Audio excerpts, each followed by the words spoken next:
Bonjour à tous et bienvenue dans Smart Bourse. Smart Bourse, votre rendez-vous bourse 2 fois par jour sur Bismart à midi et demi. Tout d'abord, nous faisons le point sur l'actualité des marchés financiers à la mi-journée durant une demi-heure. Et puis la grande édition le soir à 17h où nous revenons sur les grands enjeux de la planète marché durant une heure. Au sommaire de cette édition, nous reviendrons évidemment sur l'actualité du marché aux États-Unis. Nous évoquerons avec nos invités le tapering de 15 milliards de dollars décidé par la Fed la semaine dernière. Mais nous reviendrons également sur le plan d'infrastructure de Joe Biden, dont la première partie portant sur la rénovation de routes, de ponts ou encore de développement d'infrastructures numériques pour un montant de 1000 milliards de dollars a été validé par le Congrès vendredi.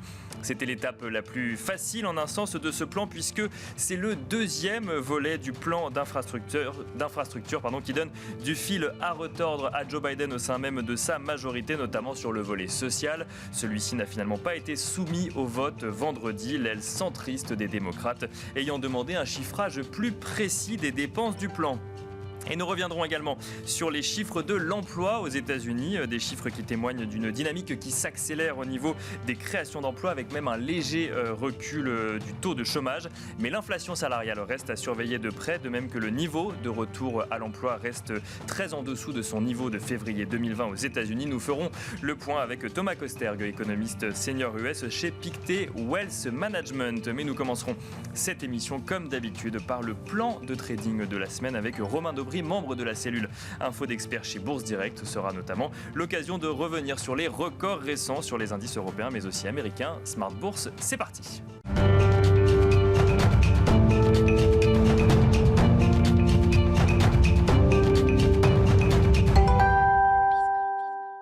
Et on commence comme d'habitude cette émission avec Tendance Mon Ami, un résumé complet de l'actualité boursière du jour proposé par Alix Nguyen. Un peu de stabilité à la Bourse de Paris. L'indice profite encore et toujours du secteur du luxe, dont Hermès et LVMH sur de nouveaux sommets. Vendredi dernier, la franche amélioration aux États-Unis du marché de l'emploi permettait au CAC de réaliser sa première clôture au-dessus des 7000 points. Cette semaine, la vigilance sera de mise quant aux dernières données sur l'inflation américaine. Les marchés asiatiques évoluaient en ordre dispersé ce matin avec un Nikkei en repli et un CSI 300 en légère hausse. En Chine, en octobre et sur un an, les exportations ont progressé d'un peu plus de 27%, soit un chiffre supérieur aux attentes, mais surtout la conséquence directe de la décision des pays importateurs d'avancer leurs commandes pour la période des fêtes afin de s'assurer d'être livrés à temps, alors que les ports subissent toujours d'importants embouteillages. Vendredi, à New York, les trois principaux indices clôturaient sur de nouveaux records, stimulés par le rebond des créations d'emplois. Le marché réagissait aussi à l'adoption par la Chambre des représentants du plan d'investissement dans les infrastructures de 1000 milliards de dollars, un plan voulu par Joe Biden et déjà approuvé par le Sénat. À noter cependant que le volet social censé accompagner ce plan divise encore au sein du Parti démocrate. Ses chances d'être adopté par le Congrès sont donc incertaines. À la mi-journée et en cette veille de publication des chiffres des prix à la production aux États-Unis et à 2 jours de celle des prix à la consommation, les contrats futurs sur indices américains sont en léger repli. Et une déclaration, celle de la présidente de la Fed de Kansas City, Esther George. Elle affirme que le risque d'une période prolongée de hausse des prix a augmenté, au même titre que les arguments en faveur d'une attitude patiente de la Banque centrale ont diminué. Les tensions sur le marché du travail et les perturbations dans les chaînes d'approvisionnement induisent une nouvelle poussée de l'inflation. On termine avec quelques valeurs. Eramet bondit, le groupe minier se lance officiellement dans la course au lithium avec l'annonce ce jour de la construction d'une usine en Argentine au premier trimestre 2022. La production devrait commencer début 2024 avec à terme un volume de 24 000 tonnes par an. Et puis Engie progresse légèrement, Bouygues recule, le géant du BTP va racheter Equance, filiale de services d'Engie, une transaction annoncée ce week-end au sortir d'un conseil d'administration de l'énergéticien français. Bouygues l'a donc emporté face à son concurrent Eiffage et au fonds d'investissement américain Bain. Le groupe va débourser un peu plus de 7 milliards d'euros et signe la plus grosse acquisition de son histoire. Voilà, Tendance mon ami, c'était le résumé complet de l'actualité boursière du jour proposé par Alix Nguyen. Alix Nguyen que vous retrouverez dans Smart Bourse ce soir à 17h. On regarde rapidement la tendance sur le CAC 40. CAC 40 qui gagne 0,21% actuellement à 7055 points.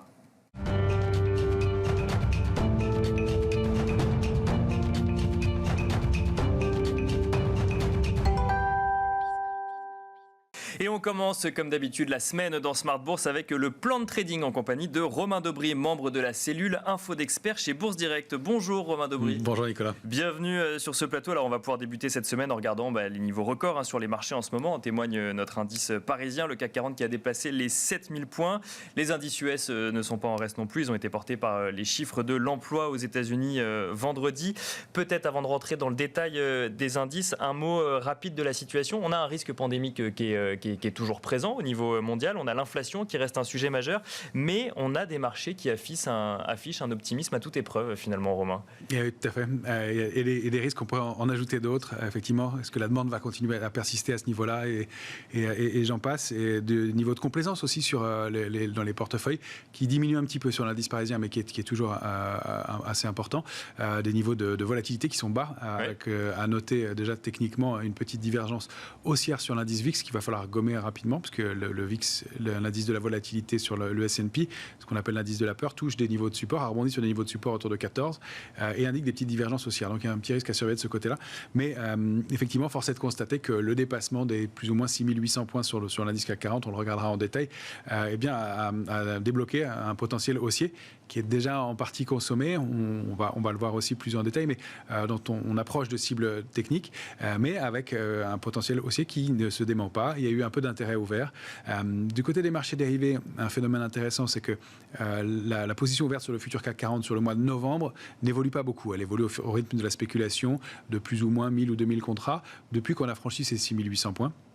En revanche, elle s'étoffe sur le mois de décembre. Ça pourrait vouloir dire que les opérateurs transfert ou ouvre déjà de l'intérêt sur le mois de décembre et que pour l'instant on continue assez sereinement cette fin d'année, qu'on accompagne et qu'on prend des positions un peu plus longues qu'habituellement en termes de temps. Voilà, alors c'est pas des intérêts très forts, l'intérêt reste moyen sur le futur CAC 40, mais on voit qu'il est déjà en train de se renforcer sur le mois suivant, alors que sur novembre c'est plutôt des arbitrages. Et c'est aussi ce qu'on constate, pas mal d'arbitrages, des petits allers-retours dynamiques. Donc on va devoir gentiment, compte tenu du potentiel de hausse qui a déjà été consommé, bien, à mon avis, s'orienter vers des stratégies de plus de stock picking, d'aller chercher plus en détail des valeurs. Alors, on va regarder le CAC 40 plus en détail. Juste avant, peut-être un mot des indices américains, le S&P 500 notamment, qui lui aussi va de record en record pour le coup. Complètement. Alors, le S&P 500 nous avait donné des frayeurs relative en début au mois de septembre, avec un mouvement de baisse un peu marqué, la sortie d'un canal haussier de long terme, rupture, et puis une structure de rebond qu'on avait bien identifiée, que je vous montre plus ici, mais un biseau, qui permettait d'aller chercher les plus hauts historiques. Donc cette zone de 4546 points, niveau autour duquel on s'inquiétait d'un possible retournement baissier ou d'une poursuite haussière possible. Ce sont les acheteurs qui l'ont apporté après une bagarre qui a été assez intense pendant quelques séances, 4 ou 5 séances assez marquées, avec des signaux de retournement baissier possible, étoile filante ou étoile du soir, même peut-être en passe de validation il y a une dizaine de jours. Et puis ça s'est invalidé, c'est les acheteurs qui ont repris la main. On a débordé ces niveaux techniques, donc cette zone maintenant qui devient notre alerte de court terme, 4546, 4598, qui a été débordée. Et puis le canal haussier de long terme qu'on réintègre pour aller chercher déjà quasiment à 2 points près la cible qu'on avait fixée dans l'alternative haussière. Aux alentours de 4720, on est monté à 4718. Donc ça, c'est le niveau de résistance. On voit cette bougie en toupie tout en haut de marché, en graphique journalier sur le S&P de vendredi, qui montre un peu d'indécision, un peu de doute, ce qui n'est pas anormal compte tenu du mouvement qui a eu lieu. Et donc une accélération haussière qui va peut-être marquer un petit peu le pas à court terme, de quelques heures, quelques jours. Avant, pourquoi pas de poursuivre. Donc vous avez les cibles suivantes qui seraient situées un peu en dessous de 4900 points. Il va falloir pour ça quand même réussir à s'installer au-dessus de 4720. Ce sont des niveaux importants, mais pour l'instant, c'est le sens de l'histoire. Sur le Nasdaq, même tendance, Romain ? Sur le Nasdaq, on est proche de la cible. La zone cible, c'est une structure de retournement. Là, on n'est jamais sorti du canal. Oui, on est resté dedans, effectivement. Haussier. On a fait semblant, on l'a testé, mais on est reparti. On a formé une structure de retournement haussière. Si on zoomait un peu en 4 heures, là c'est un graphique en journalier, on aurait vu une figure de retournement en épaule tête épaule inversée, avec pareil des bougies d'indécision sur des sommets, des possibles figures de retournement, et puis le contre-pied à nouveau, et le franchissement de 15 676 qui devient notre alerte de court terme. Vous voyez qu'on en est loin. Accélération haussière avec du volume qui s'est étoffé en fin de semaine. On peut y voir là effectivement des gestions qui disaient qu'elles voulaient intervenir sur repli et qui donc probablement ont été contraintes d'intervenir un peu plus. Donc un volume qui s'est aussi étoffé, qui accompagne ce mouvement de hausse, et une zone cible qui est proche. Donc la zone cible idéale c'était 16 546, le niveau de support 16 362 pardon. Donc cette zone cible importante, et puis le haut du canal haussier qui pourrait être la cible complémentaire. Vous voyez qu'on n'en est plus très loin maintenant. Bien sûr. Potentiel haussier sur les indices en tout cas reste probablement à court terme un peu limité. Donc on voit ces mouvements effectivement d'acheteurs qui ont la main sur les marchés américains. Est-ce que c'est la même chose? Alors effectivement sur le CAC 40 on a touché des records récemment, mais est-ce que c'est la même chose au niveau européen, Romain? Alors sur l'Eurostoxx, oui, c'est le même mouvement. Pareil, zone de congestion, on a eu un doute. Alors est-ce qu'on peut y voir un triangle symétrique, en tout cas une zone de congestion.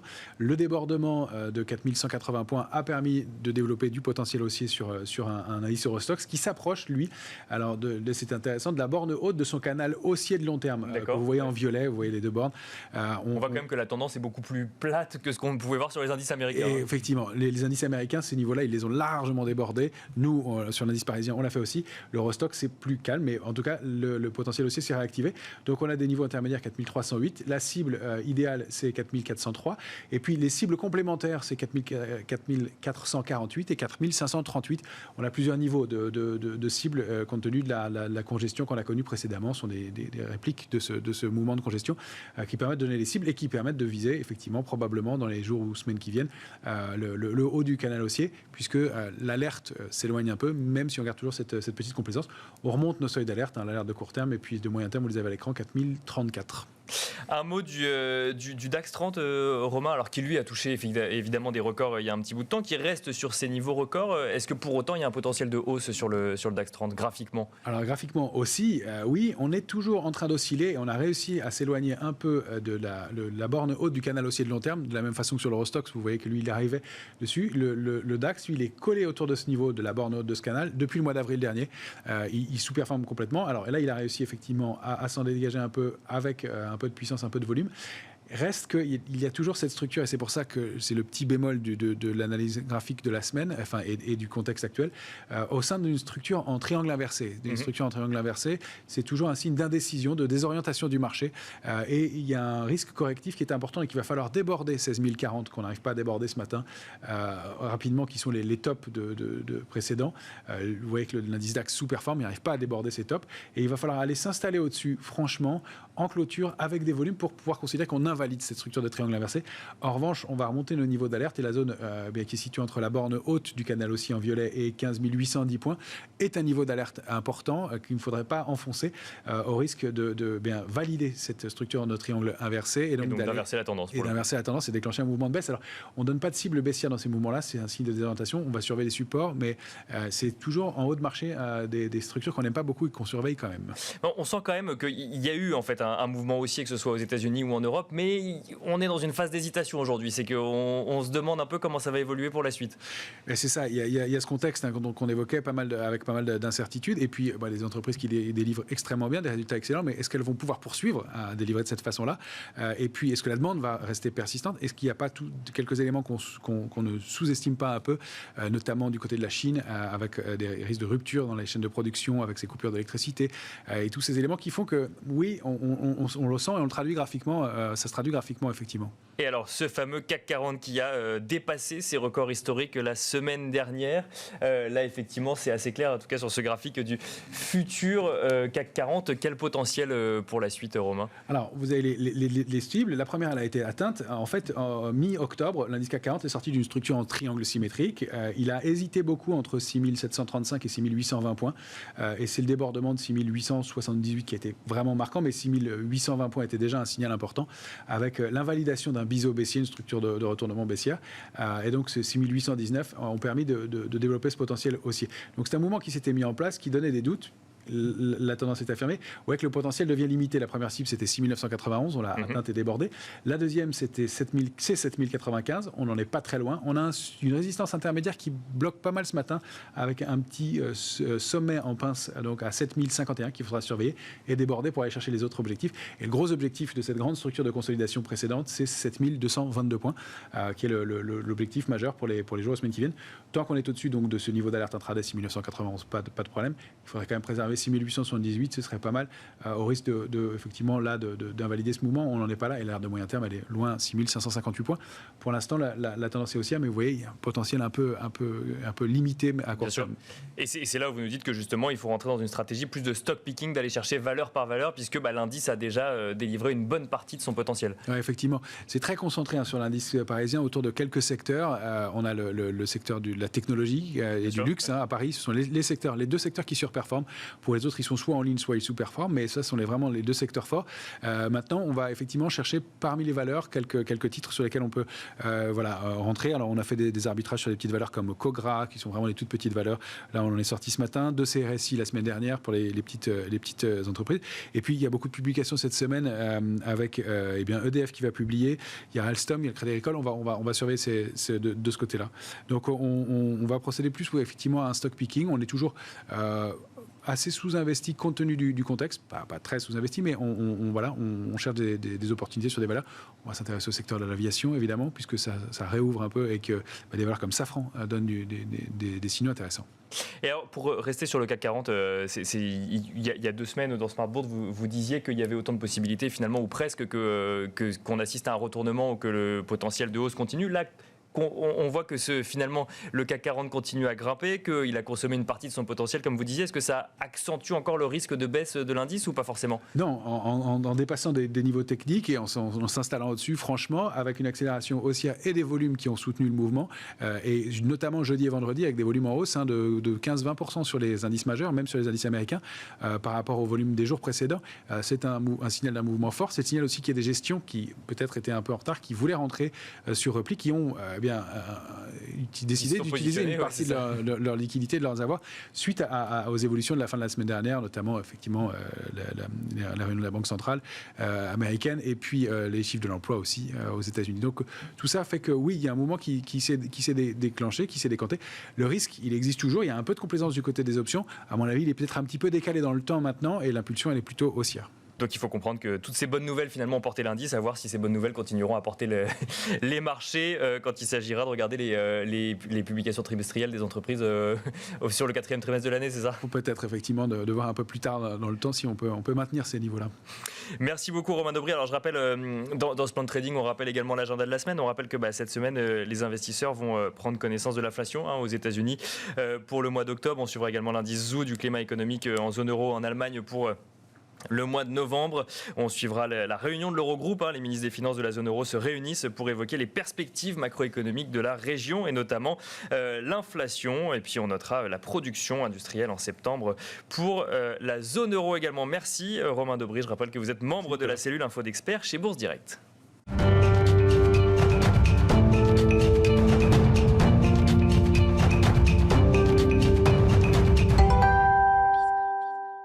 Et on enchaîne à présent sur un focus sur l'actualité macroéconomique américaine et notamment son impact sur les marchés financiers avec Thomas Kosterg, économiste senior US chez Pictet Wealth Management. Bonjour Thomas Kosterg, bienvenue dans Smart Bourse. Alors, comment ne pas commencer cet échange avec le tapering de la Fed, décidé la semaine dernière, mercredi dernier, 15 milliards de dollars de rachat d'actifs en moins à partir de ce mois de novembre. Le marché s'y attendait évidemment, pourtant là, aujourd'hui, ça n'est plus des spéculations, c'est réel. Quelle est votre analyse, Thomas ?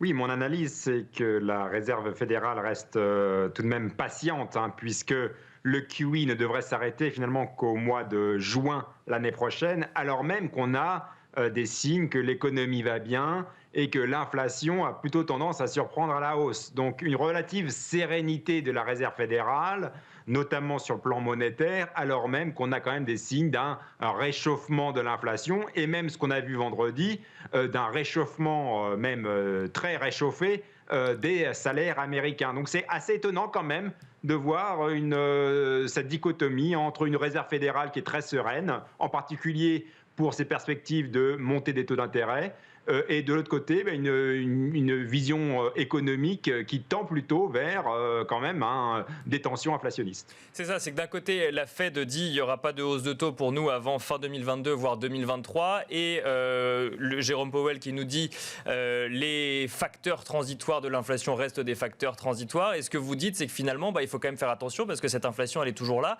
et elle est de plus en plus forte et elle commence à s'auto-alimenter avec ces salaires qui montent également, c'est ça ? Oui, alors je crois qu'on reste dans un cadre d'inflation tiré par les coûts plutôt que par les salaires, mais néanmoins, il faut quand même surveiller de près ces salaires. On rentre dans une zone un peu de danger quand on regarde les salaires.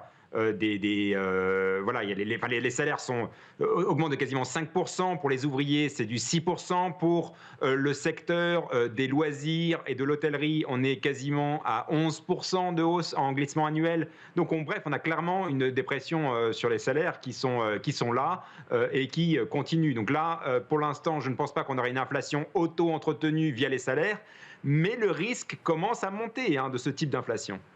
Et alors, un mot justement sur les chiffres de l'emploi là, dont on parle et qui ont été publiés vendredi. Donc, c'est 531 000 emplois créés en octobre. C'est 81 000 de plus qu'attendu. Le chômage qui recule, 4,6%, donc après 4,8% en septembre.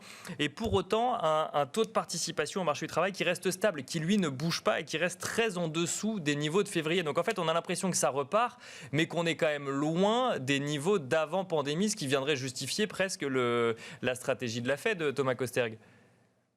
Oui, alors la Fed a une vision très cyclique du marché de l'emploi, c'est-à-dire qu'elle pense que tant qu'on n'est pas revenu au niveau d'avant-crise, c'est circuler, il n'y a rien à voir. C'est une analyse qui mériterait un peu plus de raffinement, puisqu'on a des changements structurels sur le marché de l'emploi qui font que le marché a changé.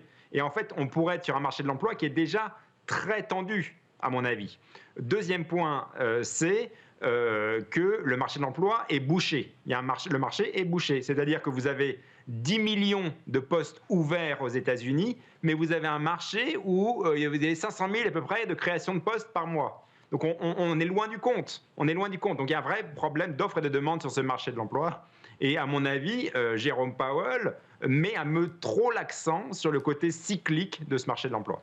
Ça veut dire quoi? Ça veut dire que le marché de l'emploi, il y a trop d'offres et pas assez de demandes. Finalement, il n'y a pas assez de gens qui postulent et qui ensuite vont travailler, et que la Fed regarde ça d'un peu trop près par rapport à l'inflation qui, elle, s'enflamme de l'autre côté. C'est ce qu'il faut comprendre, Thomas Kosterg? Oui, donc je pense qu'il y a une vraie pression sur les salaires qu'il faut regarder de près. Ces salaires sont un signe que le marché de l'emploi, à mon avis, est plutôt tendu. Et il faudra surveiller dans les prochains mois cette dynamique des salaires, mais c'est vrai que c'est difficile de dire qu'on ne voit. Enfin, Jérôme Powell, la semaine dernière, a dit qu'il n'y a pas d'augmentation troublante des salaires aux États-Unis. Or, si on regarde les chiffres, on est quand même sur des niveaux qui quand même commencent à être un peu inquiétants dans une perspective de potentielle dynamique salaire-prix. Et donc voilà, c'est, je pense, un facteur à surveiller. En tout état de cause, mon scénario, c'est qu'on pourra avoir une inflation qui continue de surprendre à la hausse dans les prochaines semaines, à cause évidemment plutôt des goulets d'étranglement, mais ce risque d'une inflation salariale s'ajoute, notamment pour 2022. Et à mon avis, il se peut bien que la Fed se montre un peu plus, disons qu'elle accélère un peu les choses, peut-être en 2022 un peu plus que prévu. C'est ça, donc là on est à une réduction des achats d'actifs de 15 milliards de dollars par mois, avec la possibilité d'ajuster à la hausse comme à la baisse. Ce que vous nous dites, c'est que potentiellement la Fed, à partir de 2022, va peut-être devoir accélérer dans un premier temps les réductions et peut-être accélérer le calendrier de hausse de taux également. Tout à fait, même si au final, il est fort à penser que la Fed restera très prudente dans ses augmentations de taux, puisqu'on sait que la Réserve fédérale fait très attention, et peut-être trop attention au marché financier. Elle fait aussi très attention au niveau de la dette publique et la dette privée aux États-Unis, qui est évidemment très élevée et encore bien plus élevée après le choc du Covid. Bref, on aura une Fed qui va être très lente, mais malgré tout, qui, à notre avis, ne pourra pas complètement s'affranchir du fait qu'on a un problème lié à l'inflation. Alors certes, c'est du temporaire, mais c'est du temporaire qui dure, voire même qui a quand même un risque que ça s'enclenche de notre dynamique, notamment via les salaires. Et alors on peut lire que à droite ou à gauche que le marché price une hausse de taux dès juin 2022, donc à la moitié de l'année 2022, là où le discours de la Fed est plutôt de dire pas avant fin 2022, début 2023. Votre calendrier, c'est plus aux alentours de mi-2022 également, Thomas Kosterg ? Alors, notre scénario est encore en cours d'écriture. Je dirais juste qu'en effet, il y a des risques que la Fed intervienne peu après la fin du QE. Donc ça, c'est un risque à surveiller. Mais néanmoins, pour les investisseurs actions, ce qui est la clé quand même, c'est pas seulement les taux courts, mais c'est aussi les taux longs. Alors, on a quand même l'impression que les taux longs restent bien ancrés et finalement, il n'y a pas de dérapage de ce côté-là. On n'a pas l'impression que le marché obligataire price beaucoup d'inflation à long terme, ce qui est d'ailleurs un peu étonnant, parce que tu as quand même quelques signes qu'on voit s'établir une inflation de long terme qui pourrait être un peu plus soutenue qu'avant le Covid. Mais pour l'instant, le marché obligataire croit à cette thèse de l'inflation temporaire. Et je pense pour le marché actions, c'est l'élément principal à retenir. Et alors, un mot, Thomas Kosterg, du plan d'infrastructure voulu par Joe Biden. Il y a eu un vote à la Chambre des représentants vendredi. On aurait pu voir les deux parties du plan proposées au vote. Finalement, il n'y a que la première partie qui a été proposée, qui concerne réellement les infrastructures, ponts, routes ou autres. Donc, un vote qui a été validé. 1000 milliards de dollars qui ont été validés. Bon, c'était la partie la plus facile du plan parce que là, c'est la deuxième partie qui est plus complexe sur le volet social, notamment, où là, on a demandé une étude plus précise des dépenses et donc on a ce qui a permis de reporter finalement le vote. On n'a pas encore de date précise. Que pensez de cette situation ? Est-ce que Joe Biden est dans une impasse aujourd'hui ? En tout cas, le Parti démocrate est très divisé, ça c'est sûr. On sait que la majorité au Sénat, notamment, c'est ça qui va poser problème. La majorité au Sénat est très faible, puisque c'est 51 voix contre 50 républicaines. Les républicains sont contre ce nouveau plan de dépenses sociales de 1,75 trillion de dollars. Donc, point numéro 1, ça risque de coincer au Sénat, même si je pense que ça peut quand même finir par arriver au mois de décembre. Mais voilà, les risques d'échec sont assez importants. Et deuxième point, il faut remettre ça dans le contexte que l'inflation était devenue un problème politique. Certes, les salaires augmentent assez fortement, y compris ceux des personnes les moins bien payées, les salaires faibles, c'est ceux qui augmentent le plus vite. Mais néanmoins, ce qui a l'air d'être un problème politique pour l'administration de Joe Biden à l'heure actuelle, c'est l'inflation qu'on voit partout dans le prix, par exemple, de l'essence, les matières premières, etc. etc. Et ça devient vraiment un problème politique. Et ça pourrait devenir un problème pour ce plan de dépenses sociales, puisque certains centristes, certains démocrates pensent qu'il ne faut pas rajouter quelque part de l'huile sur le feu et sur le feu de cette inflation qui risque de perdurer. Et donc là, il y a vraiment une articulation de l'administration Biden sur ce thème de l'inflation. Il faut vraiment réussir à expliquer que non, l'inflation ne sera pas nourrie avec ce plan de dépenses sociales supplémentaires, ce qui va être assez difficile au niveau de la communication. C'est ça, c'est cette crainte finalement que même si c'est un volet d'aide sociale, que ça vienne alimenter une inflation qui est déjà au plus haut. Merci beaucoup Thomas Kosterg d'avoir répondu à nos questions dans Smart Bourse. Je rappelle que vous êtes économiste senior US chez Pictet Wealth Management. Merci à vous également d'avoir suivi cette édition de la mi-journée de Smart Bourse et on vous donne rendez-vous ce soir à partir de 17h pour la grande édition de Smart Bourse, 1 heure pour décrypter les enjeux de marché. À ce soir.